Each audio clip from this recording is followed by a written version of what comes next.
Hey, thanks for checking in. My name's David Hakim. I'm the director of the Midwest Academy, and I'd like to take a moment to talk to you about the Midwest Academy experience. Before I do that, I'd like to give you a brief history of the Midwest Academy and a little bit about my background. Many programs out there put information like this out trying to impress prospective students. We're putting this information out to impress upon prospective students what makes up the Midwest Academy experience. We feel that experience is something that's very unique and not readily available at any other schools around the country. Part of what makes up that experience is who it is you're training with. So as the director of the Academy, I'd like to offer you a quick snapshot into my background. At the time of this recording, I have about 30 years in the martial arts and about 20 years in combat armed services. So that includes time as a military combat veteran of the global war on terror and about a decade and a half in law enforcement special operations, which includes time at the operator, trainer, and leader levels. In addition to that, I have an undergraduate degree from Northern Illinois University and 2 graduate degrees from Benedictine University. In 2006, following my final overseas deployment in support of the global war on terrorism, I founded the Midwest Academy.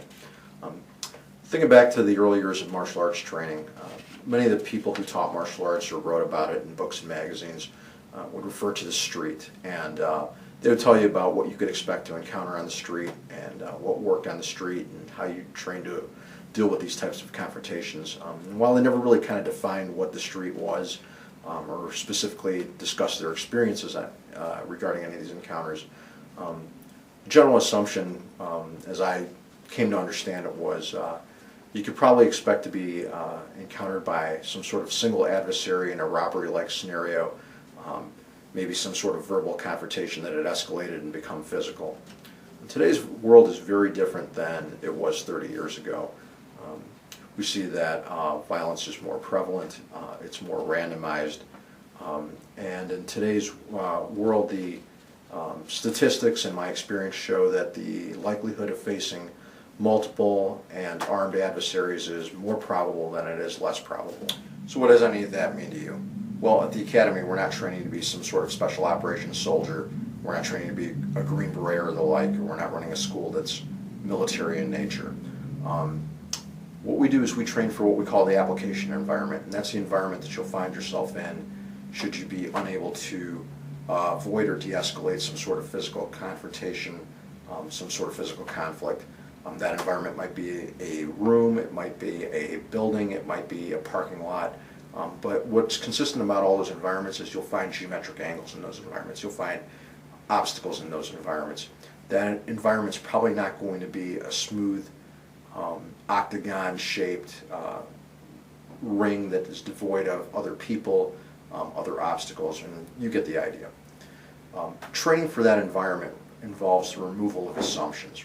We can't assume that you have a single adversary. We can't assume that the adversary is unarmed. We can't assume that a submission is going to end a conflict. It doesn't mean we don't train takedowns. It doesn't mean we don't train ground fighting. It doesn't mean we don't train locks and submissions and chokes. It just means we have a different purpose for why we train those things. We're big believers at the Academy, and part of the Academy experience is that purpose dictates process, right? The why of why we do something dictates the how of how we do it. If you want to come in and see what that experience is about and see how that process works, we suggest you come in and make an appointment for class observation or to participate in a class. Best way to do that is give our office a call. Our phone number is area code 630-836-3600, or contact us through our website.